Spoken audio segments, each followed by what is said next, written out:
Jean Benoît va nous montrer deux projets extrêmement intéressants et qui illustrent bien cette interaction entre architecture, structure, éléments, composition et présence de la nature, du végétal, dans diverses formes, patio-plantés, mais aussi de serres ou de passages ou de végétaux directement en extension en quelque sorte de l'architecture. Tout à fait. En réfléchissant à quoi raconter sur une soirée qui parle de la nature en ville, je me disais que finalement la question posée était le pareil question posée qui fait débat aujourd'hui et qui parmi nos éminents penseurs français et autres du rapport entre nature et culture et du dépassement de cette dualité qui a toujours été, qui a marqué notre civilisation depuis l'avènement du christianisme, on va dire, au moment où l'homme se croit en dehors de la nature précisément et du coup va objectiver la nature et la regarder comme un élément extérieur à lui, alors même qu'aujourd'hui on recommence à se voir dans la nature et comme faisant partie intégrante de la nature. Et puis on se rend compte avec les événements, avec les événements en cours et à venir, qu'on fait bien partie de la nature et que la nature est finalement peut-être plus forte que toute l'objectivation qu'on a pu en faire pendant plus d'un siècle et demi. Alors ça, c'est un petit exemple d'actualité là que vous avez peut-être vu passer sur les réseaux sociaux. C'est une tour végétalisée à Chengdu par un architecte qui n'est pas cité malheureusement par les journalistes qui publient ces images et il est dit dans les articles. Alors bon, je prends pas, voilà, je ne fais que rapporter ces articles. Je suis pas certain. C'est peut-être des fake news, je ne sais pas, mais ce qui était intéressant, c'est qu'il raconte que donc, ce projet est réalisé. L'idée, c'était de ramener la nature en ville, précisément, et notamment, ils ont un gros problème de pollution. Les Chinois, c'est un des pays les plus pollués du monde, et du coup, l'idée de ce projet, c'était de filtrer un peu la pollution et de ramener un air un peu plus sain dans les logements au travers de larges balcons végétalisés. Et ça a si bien marché, parce qu'ils ont mis évidemment des plantes très extensives, visiblement, enfin, au dire de ces articles, les habitants ont commencé à fuir ces logements parce qu'il y avait trop de végétation, c'était trop intensif et qu'ils n'avaient pas le temps de l'entretenir, ça allait trop vite, et surtout que ça ramenait des moustiques. Voilà, c'est ce qui est dit dans l'article. Alors évidemment, il est question là de partage du monde vivant, puisque évidemment on a régné depuis on va dire l'ère industrielle, on a régné sans partage sur le monde en se croyant dominer tout ça. Alors c'est marrant parce que j'ai repris cette magnifique réalisation de Joseph Paxton, là, le fameux jardinier qui a étonné tout le monde avec ce grand pavillon, qui c'était un peu l'utopie de la mondialisation, quoi. C'est le pavillon d'exposition universelle 1851 à Londres, où en fait c'est le début où voilà, on veut mettre en boîte le monde, quoi. On veut maîtriser le monde et on le met sous serre, on le met sous cloche pour montrer qu'on le maîtrise, qu'on maîtrise la planète entière en faisant voilà, des expos universels où finalement la nature est maîtrisée, apprivoisée dans des pavillons, et pas que la nature, la planète entière dans ces pavillons d'exposition. Alors il y a cette image aussi étonnante de Buckminster Fuller qui voulait mettre sous cloche quelques blocs de Manhattan pour en maîtriser le climat, avec déjà à l'époque des problèmes de pollution de la ville qui étaient prégnants et où on se disait que pour maîtriser finalement ce qu'on avait mal maîtrisé ce développement urbain, eh ben, on allait essayer de le mettre sous cloche et de le... Alors je fais là une petite autocritique finalement, parce que vous allez voir dans les projets que je vais vous présenter après, il y a un peu ce travers-là de son temps. Et donc, alors, il a quand même réussi à mettre sous cloche un pavillon d'exposition à Montréal, assez joliment hein, d'ailleurs, mais avec de l'acier. Mais pas fermé. Donc c'est un environnement ouvert finalement à la nature. C'est une espèce de paradoxe d'ouverture, fermeture, de création d'un monde, d'une sorte d'utopie. Et puis donc c'était plutôt une utopie environnementale de la part de Buckminster Fuller. Et puis évidemment, ce qui nous a servi d'inspiration pour le projet que je vais vous présenter juste après, le familistère de Guise d'André Gaudin, de Jean-Baptiste André Gaudin, qui était plutôt une utopie sociale, mais pareil avec l'idée de créer un monde intérieur et de s'isoler finalement du monde extérieur, ou de recomposer un monde intérieur. Finalement, tous ces projets sont des manières de faire des mondes. J'ai gardé le sous-titre là que j'avais donné à une précédente présentation qui me semble toujours d'actualité malgré tout, qui est après avoir largement profité des plaisirs individuels, retrouver le bonheur du collectif. Voilà. Puisque c'était bien de ça dont il s'agissait pour ce projet. Alors je remets dans le contexte, on est en 2005 avec Christian Ovette, donc feu Christian Ovette, et on répond à un concours avec le groupe Launay, un promoteur basé en Bretagne, enfin à Rennes, et puis maintenant un peu partout ailleurs. Et la commune de Chantepie, on commence à parler des écoquartiers, mais on ne sait pas trop encore ce que c'est. Et puis donc, mais tout le monde veut son écoquartier et veut son projet exemplaire. Et donc on a répondu un peu au pied de la lettre à ce concours. Et donc pour vous situer Chantepie, donc on est un peu au milieu enfin au bout plutôt de l'urbanisation. On n'est pas loin des champs. Tant qu'il y aura du pétrole, on ira. Et donc on avait une équation à résoudre assez complexe, parce que c'était évidemment des coûts de construction assez faibles. On devait construire au même coût que l'ensemble des copains qui ont construit autour là dans le quartier. Et puis la mairie voulait un projet qui se voit, parce qu'il fallait montrer l'innovation. Et donc ils avaient déplafonné le PLU, on pouvait monter jusqu'à R+8. On pouvait faire une tour au milieu des champs. On s'est dit, c'est bizarre ça quand même. Donc on a inversé le paradigme, on a dit non, il faut rester au même niveau. Et on a construit l'intégralité de la parcelle. Et puis on a, pour créer un peu plus d'urbanité, qui nous semblait important, et construit un jardin au sein de ce bâtiment. Et puis évidemment les plus beaux logements sont, alors je ne peux pas pointer là, mais sont les logements traversants. Alors donc on a fait la brique de base de ce projet est un logement traversant, c'est-à-dire il n'y a que des logements traversants.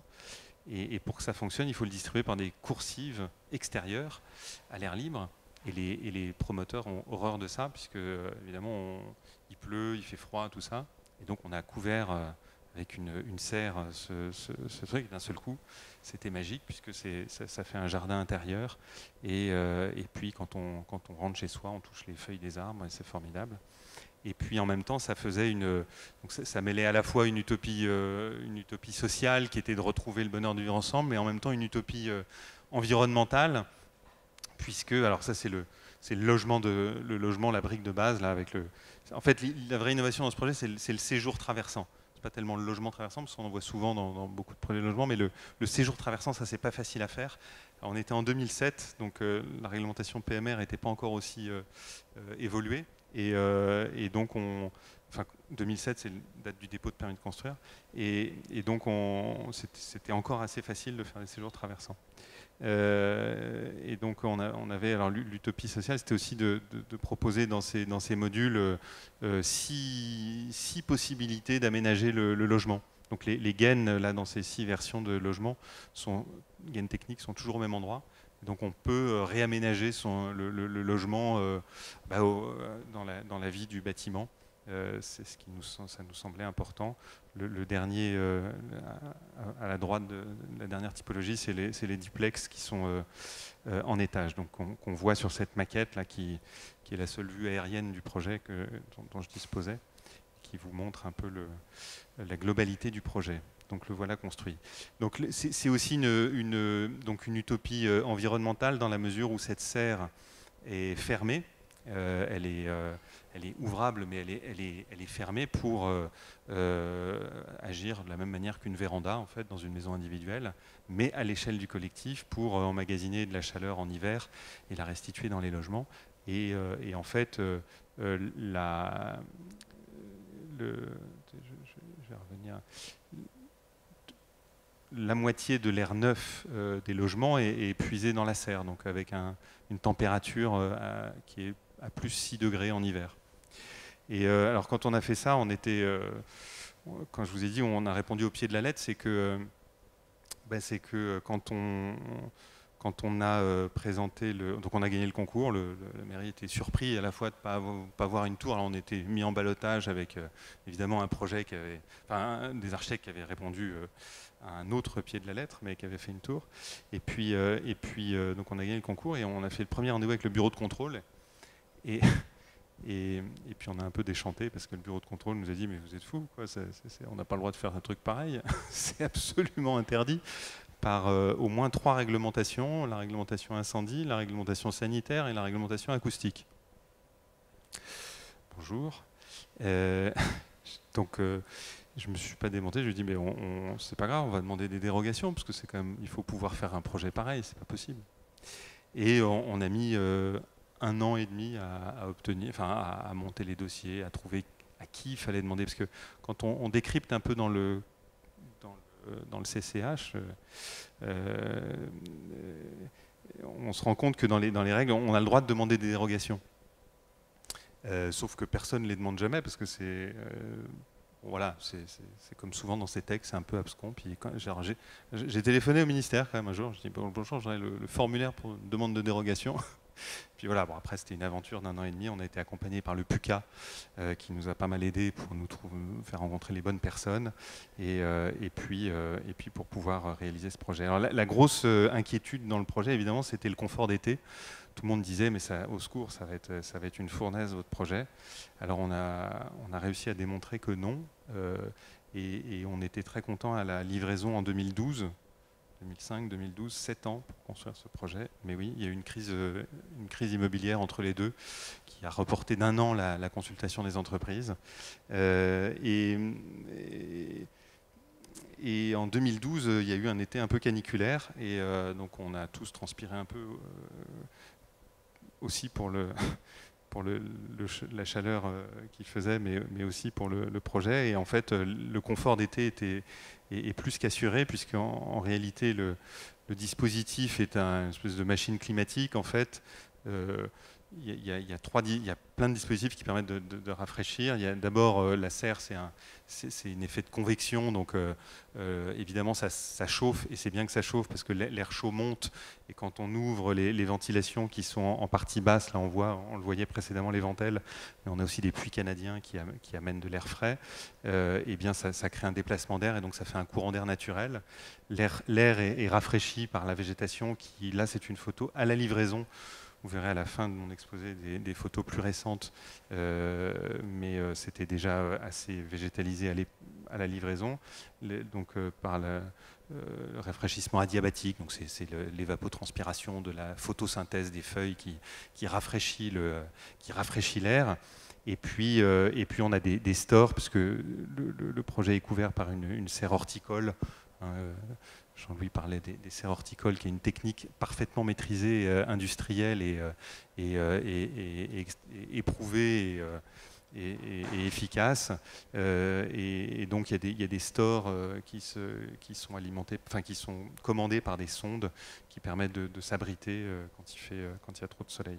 Donc tout dispositif climatique là permet d'avoir un confort d'été tout à fait performant. Donc là les paliers d'escalier ascenseur avec des petits bancs pour s'asseoir, pour discuter avec ses voisins. Et puis ces passerelles très légères grâce à un matériau très performant que je ne nommerai pas ici ce soir.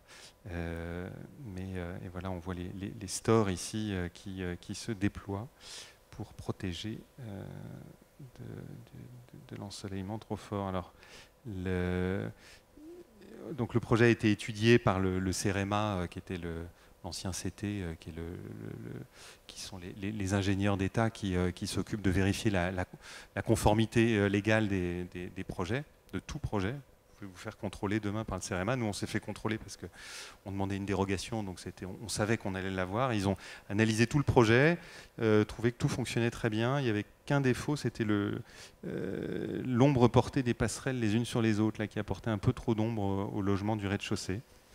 Malgré les garde-corps vitrés, malgré la distance qu'on avait apportée pour assurer l'intimité des logements. Et voilà, on avait fait des volets coulissants pour pouvoir gérer l'intimité dans les logements. Et donc voilà, un séjour traversant. Donc à l'extérieur, on a évidemment des grands balcons filants sur les trois façades ensoleillées. Au nord, vous l'avez vu, la façade est plus sobre. Puis ça, c'est des duplex qui permettent donc de monter et d'occuper le toit. Et donc voilà, un petit élément, là, une petite bataille, c'était le chemin de ronde autour de la serre qu'on a voulu offrir à tous les habitants de la résidence pour qu'il ne soit pas réservé qu'aux privilégiés qui ont eu la chance de s'offrir un duplex en toiture. Et puis là, vous voyez la petite sonde qui permet de capter le vent, la pluie, la chaleur, etc. et qui permet d'actionner les automates de la serre. Voilà. Petite maison en zinc. Tout ça pour la modique somme de 1 280 € mètre carré Chab, valeur 2010. Ce n'est pas une blague, c'est vrai. On a eu un appel d'offres tout à fait favorable en 2010, mais néanmoins c'était un projet très, très rationnel et pas du tout, pour les privilégiés. Donc deuxième expérience, le maire de Bru visite avec le groupe Launay ce projet et dit mais il me faut le même à la maison. Donc rebelote, on reprend la même équipe et on repart en essayant d'améliorer le projet avec un objectif toujours similaire de créer voilà, un lieu d'habitation collectif enviable et qui concurrence bien la maison individuelle qui dans ces régions où la nature est partout et est difficile à battre. Avec ce slogan, nous ne défendons pas la nature, nous sommes la nature qui se défend. Je ne sais pas de qui est cette phrase, mais elle me paraît tout à fait d'actualité et à prendre en compte, puisque nous sommes bien la nature. Voilà, donc le maire de Bru nous a donné un terrain, enfin a vendu un terrain tout à fait centre-ville, derrière l'église, devant un square. Et un des grands enjeux était de prolonger ce square dans la résidence et surtout de ne pas privatiser le square. Donc voilà, de trouver un rapport d'amabilité entre les deux. Donc on retrouve un plan similaire à la différence près qu'on a fait des coursives rayonnantes pour améliorer l'éclairage des façades. Voilà. Donc, comme elles étaient rayonnantes, ça ne se bouclait plus, donc on a mis un petit pont de singe, là vous le voyez sur le plan du niveau 2, pour pouvoir boucler quand même les circulations et que les gens puissent se rencontrer. Toujours des duplex en attique, mais en attique on y a mis des serres, des jardins d'hiver plutôt. Donc le même plan que vous avez vu tout à l'heure, mais adapté à la réglementation PMR. Donc ça marche quand même, on sait le faire. Et voilà les images du projet. Donc avec une façade qui fait face au jardin, au square, et donc cette grande ouverture là donc avec un traitement très, très minéral, très, très, sculpturale. Et puis ce projet avec ces petites serres sur le toit, ces lanternes comme ça dans la nuit, tout en verre blanc. Je vous montre rapidement les images qui vont prendre corps, voilà, mais qui commencent à prendre vraiment corps. Anne Oiseau, ici présente, suit le chantier, veille au chantier quotidiennement et nous a pris ces belles photos là, il y a peu de temps. Elles sont toutes fraîches, elles datent de la semaine dernière ouais, la semaine dernière. Donc voilà une vue depuis le square de la Herverie, là, depuis la rue. Donc on voit que ça prend corps et que le navire arrive à bon port. La magie du chantier, voilà, un petit coup de meuleuse et puis c'est magique. Donc on a évidemment conservé tous les arbres environnants, on a essayé de les conserver. Les entreprises ont vraiment joué le jeu pour abîmer le moins de branches possible. Et voilà, alors évidemment, viendra une bonne couche de terre, là, 50 cm ou 60 cm de terre pour accueillir la végétation dans cette serre qui est ouverte, celle-ci. Elle n'est pas bioclimatique, malheureusement.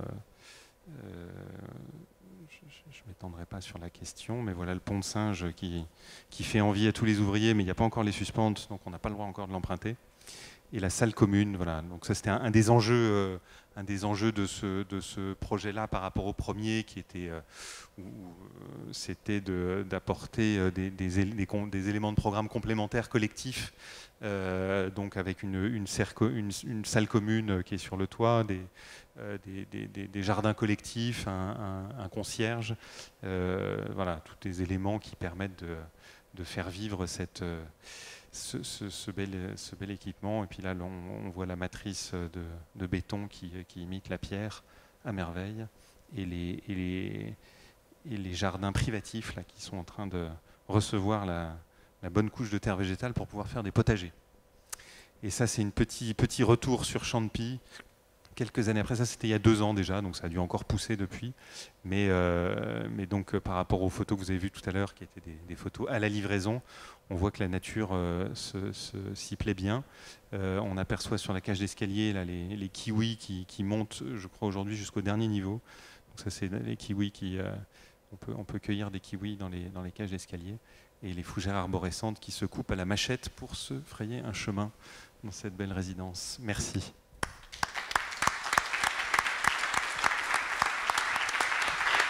Mais merci beaucoup Pierre Champenois d'avoir promené dans ces deux magnifiques architectures. Utopia est devenu donc une réalité, et Chantepie, le premier projet qu'on a vu, qui a déjà pas mal poussé, si je me souviens bien, c'était un bâtiment en accession à la propriété. Comment, au fond, les propriétaires, qui sont peut-être aussi les habitants aujourd'hui, ont-ils vécu? Ça fait 8 ans que c'est livré. Quel est en fait le vécu concret de cet immeuble, de cette réalisation tout à fait particulière? Alors, il y a une étude qui a été menée donc, par le CEREMA qui faisait aussi, enfin, qui était aussi sociologique, et dans laquelle finalement le ressenti était plutôt très positif. Alors bien entendu, il y a toujours 5% de mécontents qui trouvent qu'il y a trop de bruit et tout ça. Je peux vous assurer que le bruit, enfin le confort acoustique de cette serre est assez remarquable. Là, je me rappelle la visite qu'on avait fait avec voilà, on avait fait une visite avec le promoteur pour peut-être une soixantaine de personnes. On était 3 groupes de 20, on animait, on avait pris chacun un groupe, et puis les 3 groupes de 20 dans la serre, et on s'entendait parler parfaitement. Voilà, il n'y avait pas taux de réverbération inférieur à 1 seconde quand même. C'est assez remarquable. Je nomme Yvernote, notre brillant acousticien qui nous a accompagnés dans ce projet. Et donc le ressenti était très bon. Alors on a eu la malchance d'avoir un incident un peu grave dans cette opération après 2 ans de vie. Enfin c'était un incendie volontaire qui a été déclenché dans une des entrées et qui a permis de... Alors fort heureusement il n'y a eu aucune victime. Donc on a pu tester grandeur nature les dispositifs mis en place avec les pompiers, enfin imaginés avec les pompiers, pour se rendre compte que ça fonctionnait plutôt très bien. Et donc il y a eu un petit traumatisme, et malgré ce trauma, parce qu'après il y a eu, bon, il y a eu pas mal de... Les gens sont évidemment revenus vivre là, et je crois savoir aujourd'hui qu'ils y vivent très bien malgré ce petit événement.